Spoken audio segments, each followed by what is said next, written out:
The Halloween horror franchise originated with one simple idea. What if someone made a horror movie centered around babysitting? As director and co-writer John Carpenter puts it, or when you blondes, he said, let's do a movie about these babysitters who get stalked by a killer. He figured that everybody could identify with babysitting. So many teenagers had done it. In fact, they didn't even add in the Halloween stuff until later. And they wanted to make a low-budget, $200,000 horror film called The Babysitter Murders, about the serial killer who stalks babysitter. That's right. Babysitting was originally so crucial to the storyline that it was in the title. Just think, we could have had The Babysitter Murders TBM20 or The Babysitter Murders Kills. While they eventually changed the theme and title to revolve around Halloween, the franchise still has a notable connection to the theme of babysitting. The films often involve babysitters as central characters or victims. But are they good at their jobs? Do these Halloween babysitters have what it takes to watch over your precious offspring? Or would you be better off leaving your kid home alone, completely unsupervised? Now, because I know absolutely nothing about babysitting or children? Is that what they're called? I asked ChatGPT to provide me with a list of good babysitter traits and bad babysitter traits. I'm going to be using those guidelines, along with whatever common sense I possess, to judge and rank these babysitters. I'm only going to be including characters who have specifically been named as babysitters or specifically tasked with babysitting in these films. And to make things interesting, I'm going to be listing these from best to worst, because it's just going to be more fun that way. Babysitter's Club. While I'm here tonight, I'm not about to let anything happen to you. Being a good babysitter involves a combination of responsible behavior, effective communication, and genuine care for the well-being of the child in your charge. And Laurie Strode from the original 1978 Halloween exemplifies those traits. For the most part. Almost forgot to change my shirt. So Laurie Strode is the original Halloween babysitter, and in my opinion, she's still the best of the bunch. She's a high school student who is babysitting a boy named Tommy Doyle on Halloween night when Michael Myers shows up and begins his bloody rampage. Right at the start of the film, we see Laurie has a great rapport with Tommy. He actually seems happy Laurie is his babysitter. Can we make jack-o'-lanterns? Sure. Can we watch the monster movies? Sure. From the list of positive babysitting traits, I'm going to call this one establishes a positive and friendly relationship with the child. She goes out of her way to bring a pumpkin so they can make a jack-o'-lantern together. What's the pumpkin for? I brought it for Tommy. I figured carving a jack-o'-lantern would keep him occupied. Plans activities suitable for the age group and interests of the children. Now, she does smoke some stuff on the way to the babysitting job. It doesn't seem to impact her babysitting duties, but it is a little irresponsible to potentially impair yourself before you go watch a kid, so engages in inappropriate or unsafe activities while caring for the child. While babysitting, she actually spends time with Tommy and has conversations with him. Interacts positively with the children, fostering a sense of trust and enjoyment. When Laurie's best friend Annie decides to blow off her babysitting duties to spend time with her boyfriend Paul, more on Annie in a bit, Annie dumps the kid she's watching, Lindsay Wallace, off with Laurie, who is now suddenly in charge of 2 children. Can handle unexpected situations calmly and adapt to changing circumstances. When Laurie begins suspecting some weirdness from the Wallace house and can't get a hold of Annie to come get Lindsay, she leaves the Doyle house to go investigate. Unfortunately, she does leave 2 sleeping children unattended to do this, probably her biggest babysitting fail. Fails to supervise adequately, leading to potential dangers. When the weirdness at the Wallace house turns out to be Michael Myers murdering everyone, Laurie barely escapes back to the Doyle house. Laurie effectively orders the children to lock themselves in an upstairs bedroom, not once but twice, while she deals with Michael Myers. Get in there, come on, Tommy. Now lock the door. Then, when Michael is momentarily immobilized, Laurie instructs the children to leave the house and run to the neighbors to get help, which further ensures their safety. Prioritizes the safety of the children under their care. 1978 Laurie excels at both the typical babysitting duties, Will you read to me? Can we make popcorn? Sure. as well as the Michael Myers related ones. She's proactive when it comes to dealing with threats to the children, but also fun when psychos aren't terrorizing Haddonfield. And she actually seems to enjoy her job. Well, did enjoy her job. I'm guessing she stopped taking babysitting gigs after this. Babysitter's Club. You'll have to watch Jamie tonight. Not tonight. I've got that date with Brady. In Halloween 4, Rachel Carruthers is the foster sister of Jamie Lloyd. Jamie is the daughter of Laurie Strode, who in this timeline is dead, and the niece of Michael Myers. Rachel is begrudgingly forced to babysit Jamie when the previous babysitter drops out. But things really go south for Rachel when Jamie's uncle Michael shows up intent on killing his niece and ensuring that the next family reunion is a solo affair. Despite her initial reluctance to babysit, My marriage, my children, and your grandchildren have all been wiped out because I have to babysit. Rachel does eventually become Well, tonight we're going to do something better. enthusiastic about the task. The number's next to the phone. I know, and next to that is police, hospital, fire, and probably the National Guard. Be aware of the location of emergency items such as first aid kit, fire extinguisher, and emergency contact information. She decides to take Jamie trick-or-treating. I'm gonna give that encourages age-appropriate play and activities and establishes a positive and friendly relationship with the children. But then Rachel gets distracted by boyfriend problems and actually loses Jamie, Great, Rachel. Just great. which is bad enough in a normal babysitting situation, but really bad in a Michael Myers is trying to murder his niece scenario, fails to supervise adequately, leading to potential dangers. And oh boy, do those dangers become more than potential. While Rachel and Jamie are eventually reunited and brought to the sheriff's house, Michael shows up and begins mowing through a bunch of people to get to Jamie. Rachel temporarily gets Jamie out of harm's way, can handle unexpected situations calmly and adapt to changing circumstances. By bringing her onto the roof of a massive 2-story house, almost dropping her twice, ignores safety precautions and puts the child at risk before getting incapacitated and leaving Jamie to fend for herself, demonstrating incompetence or poor judgment that results in the babysitter becoming unavailable to adequately monitor and care for the child. She eventually tracks down and saves Jamie at the school by blasting Michael in the face with a fire hydrant. Has knowledge of basic first aid and emergency procedures. Later on, a truck filled with rednecks is trying to drive Rachel and Jamie to safety, but Michael sneaks onto the truck and kills all the rednecks, forcing Rachel to take over driving while also trying to get Michael off of the vehicle. Can manage interruptions effectively while maintaining focus on the well-being of the child. Rachel manages to knock Michael off the truck, but Rachel then just decides to run over Michael Myers instead of driving away to safety, despite the fact Jamie is on the floor of the vehicle not wearing her seatbelt. Rachel then loses control of the truck, which goes careening down the ditch, exhibiting behavior that compromises the safety and well-being of the child due to incompetence or poor decision-making. So Rachel clearly makes a lot of mistakes in her babysitting duties. Good job, Rachel. But I have to give her a ton of bonus points because of all the kids being babysat in this series, Jamie is the only one Michael is actively targeting. Like, he's gunning for Jamie specifically. Come to get me, Rachel. So Rachel's job is that much harder than every other sitter in the franchise. Of all the babysitters, Rachel probably has the hardest task in terms of protecting the kids she's watching.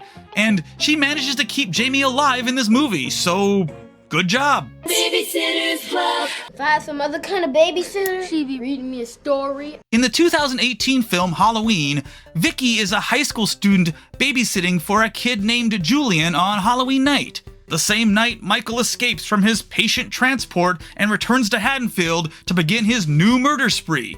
Unfortunately for Vicky, she's one of Michael's first targets. In terms of babysitting, Vicky isn't always appropriate around Julian, I'm so f***ing bummed. uses inappropriate language, or exhibits a negative demeanor. You know, you guys should just come over here when it's done. She invites friends over to... You know, the Alakazam. I heard you telling your friends to come over here and you're gonna smoke that Alakazam. I'm going to give this both inviting friends or guests into the family's home without the parents' knowledge and consent, and engages in inappropriate or unsafe activities while caring for the child. Despite all this, Vicky seems to have a good relationship with Julian. By the way, you're actually my favorite kid I babysit for. I like you too. Establishes a positive and friendly relationship with the child. Boogeyman's in this house. Okay. He was standing right there in the door. Listens actively to the concerns and needs of the child. Vicky's last act before getting killed is to tell Julian to run. Julian! prioritizes the safety of the children under their care. Sure, Vicky has her flaws, but at the end of the day, while facing certain death at the hands of Michael Myers, Vicky's priority was still Julian's safety. I'll protect you. I'm strong. I got you. No. You know what? Vicky is a hero, and Julian's family should be forever thankful that they hired her to watch over their son that night. She was my #1 main best babysitter. I mean, if there wasn't a cute blonde babysitter in the house, Myers probably wouldn't have been there to begin with, but that's not important. Babysitters Club. A lot of nutcases come out on Halloween. Dad, I'm just gonna be babysitting. It's the worst thing I can do. In 2007, Rob Zombie remade the original Halloween with a new take on the Laurie Strode character. 2007 Laurie is similar to 1978 Laurie, except she's worse in every way. Baby she is. Remember how 1978 Laurie was kinda sweet to Tommy and actually seemed enthusiastic about babysitting him? Hi, Tommy. Coming over tonight? Same time, same place. Well, because everyone has to be edgy in a Rob Zombie movie, 2007 Laurie Strode is just a snarky a-hole. Wait up. Leave me alone, Tommy. Displays impatience, frustration, or irritability toward the children. Okay, maybe that's a little bit unfair. Tommy, I'm your babysitter. You're crazy. I know this. You're crazy. You're crazy. Establishes a positive and friendly relationship with the children. Like in the 1978 film, Annie dumps Lindsay off with Laurie, although in this version, it seems like this was the plan from the beginning, so I'm not sure I should give Laurie bonus points for it. Later, Laurie leaves Tommy alone while escorting Lindsay back to the Wallace house, which, okay, this is one area where she sort of improves on the 1978 Laurie, because at least it's only one kid getting left alone and he's not sleeping, but still. Fails to supervise adequately, leading to potential dangers. So, you know how the 1978 Laurie had the kids lock themselves in a bedroom to be safe while she dealt with Michael elsewhere in the house? Well, this Laurie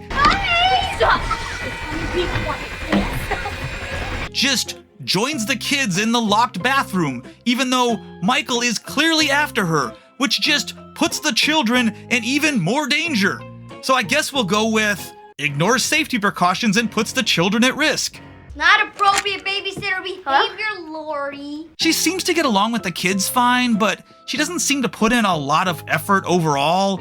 And when things go south, she is ill-equipped to handle it. She's completely ineffective at protecting the children. If anything, she put them at greater risk by joining them in the bathroom. She doesn't try to lead Michael away from the children. She doesn't try to fight him off. The kids are doing more to protect Laurie than Laurie is doing to protect the kids. It's actually kind of pathetic. Babysitters Club. I spilled butter all over my clothes. They're in the wash. I got stuck in the water. Going back to the original 1978 Halloween, Annie Brackett, who I mentioned earlier, is Laurie's best friend and a fellow babysitter. She's tasked with babysitting Lindsay Wallace, a young girl who lives across the street from Tommy Doyle. So on the positive side, Annie seems to have a decent enough relationship with Lindsay, so I guess I'll give her establishes a positive and friendly relationship with the children. And she plans fun activities. I plan on making popcorn and watching Dr. Dementia. 6 straight hours of horror movies. Little Lindsay Wallace won't know what hit her. Taylor's activities promote learning and development. Okay, I had to give her something positive there. I mean, this is a horror channel. But on the negative side, she just plops Lindsay unattended in front of the TV for hours, failing to engage the children in alternative non-screen related activities. Annie tries to make popcorn, but she just gets butter all over herself. Lindsay, I need a rope. And then disrobes in the kitchen, engages in inappropriate or unsafe activities while caring for the children. While trying to clean all that buttery goodness off of her clothing, Annie gets herself locked in the Wallace's detached laundry room. Lindsay! And then gets stuck in the window, demonstrating incompetence or poor judgment that results in the babysitter becoming unavailable to adequately monitor and care for the child. She has to rely on Lindsay for help. You locked yourself in. I know. I mean, who's babysitting who here? As mentioned earlier, Annie pawns Lindsay off on Laurie so that Annie can go pick up her boyfriend Paul. Doesn't follow through with commitments and promises. Annie also invites her friends over to get it on in the bedroom of the parents whose house she's babysitting at. Okay, this one's getting a lot of demerits. Inviting friends or guests into the family's home without the parents' knowledge and consent. And entering private areas of the home without permission, and engaging in activities and behaviors that display a disregard for the homeowner's belongings. Admittedly, Annie is already dead by the time this happens, but she organized it while she was still a living babysitter. And perhaps the worst offense, the Wallace's family dog Lester gets sent away to a farm while under Annie's watch, allowing harm to come to the family's pets through negligence. 1978 Annie is an absolute disaster of a babysitter. She's a total dumbass. That's not true. I think about lots of things. This buffoon is not someone you'd want watching over your child or your home. Lindsay would probably be safer with no babysitter, if we're being honest. And even if there was no Michael Myers, there's a 50-50 chance Annie would end up getting herself killed by slipping on a banana peel or something. All right, cut it out. It can happen to anyone. But is 1978 Annie the worst babysitter on this list? No, she's not even the worst Annie. Babysitter's Club.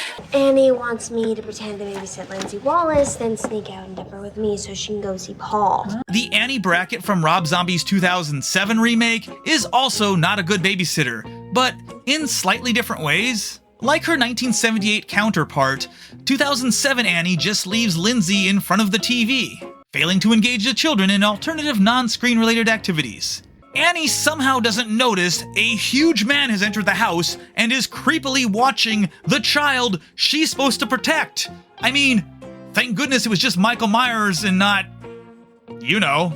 I'm giving this fails to supervise adequately, leading to potential dangers, which is putting it mildly. I'm also gonna say leaving doors and windows unlocked or failing to secure the home properly, and allowing strangers into the home during the babysitting period. I know she didn't technically allow him into the house, but this is ridiculous. This Annie has a horrible rapport with Lindsay. What are you doing? Displays impatience, frustration, or irritability toward the children. And this Annie wastes even less time dumping Lindsay off with Laurie so that she can hook up with Paul. Oh, that's Paul. I gotta go. Doesn't follow through with commitments and promises. And speaking of hooking up with Paul, this will get a double whammy of inviting friends or guests into the family's home without the parents' knowledge and consent, and engaging in activities or behaviors that display a disregard for the homeowner's belongings. I went back and forth about which Annie was worse, and while 1978 Annie made more mistakes and was generally more incompetent overall, I feel like she at least tried her best.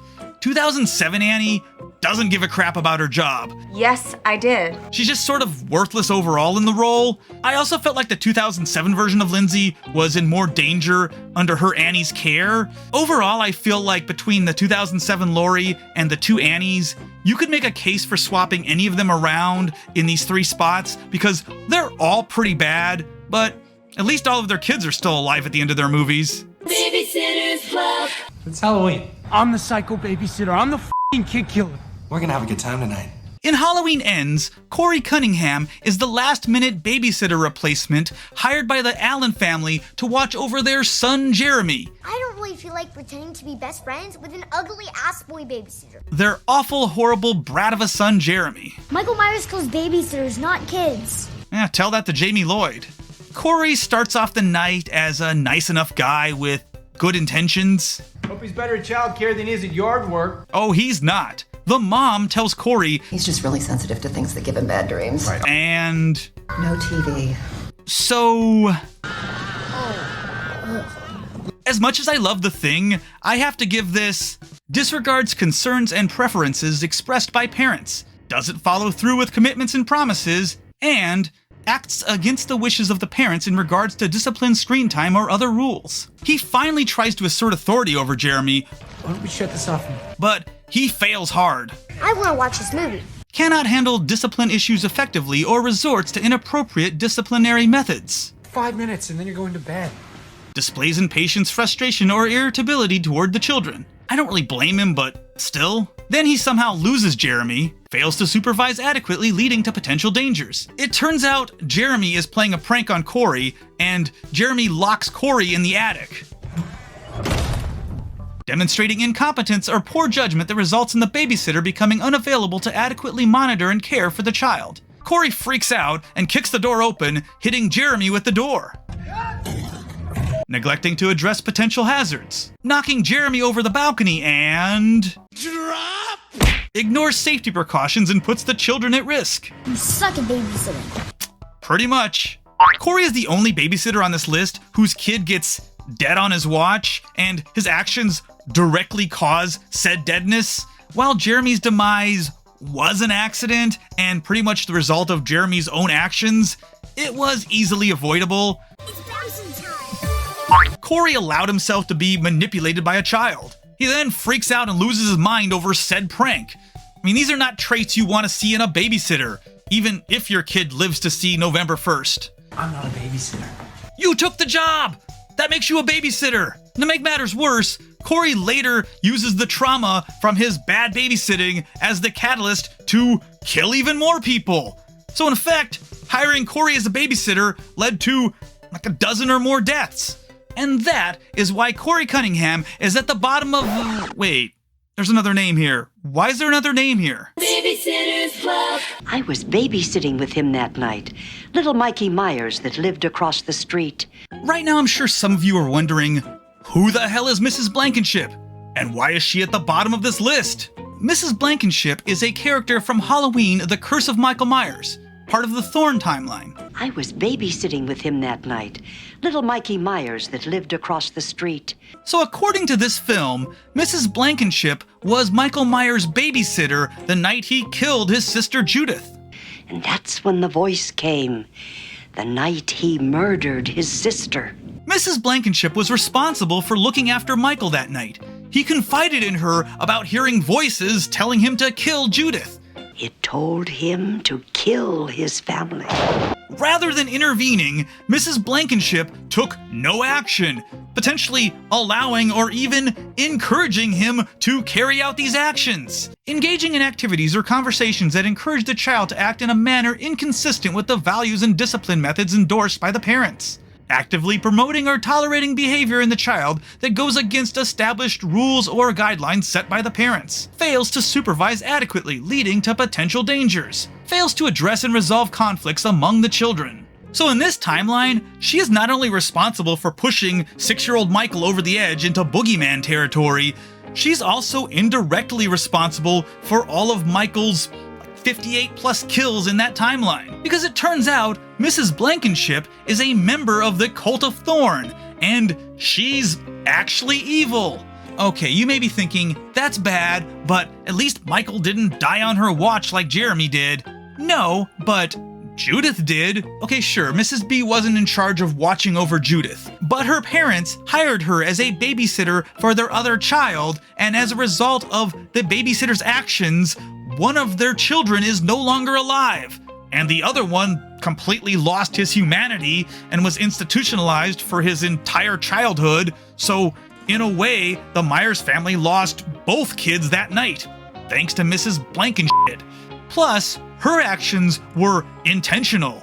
As much as Corey sucks as a babysitter... I'm not a babysitter. Okay, we get it, dude. At least, he had good intentions.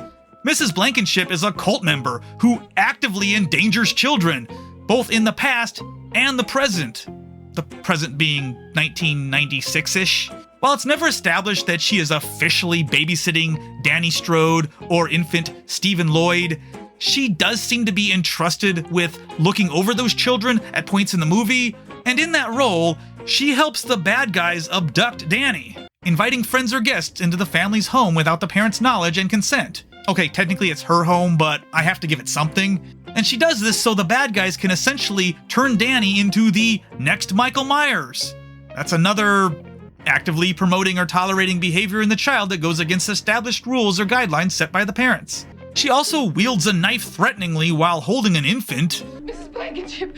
Hello, dear. Engages in inappropriate or unsafe activities while caring for the children. According to this timeline, Mrs. Blankenship is responsible for corrupting the mind of a 6-year-old boy she babysat, essentially grooming him to become a homicidal maniac that kills his sister, his niece, and tons of other people.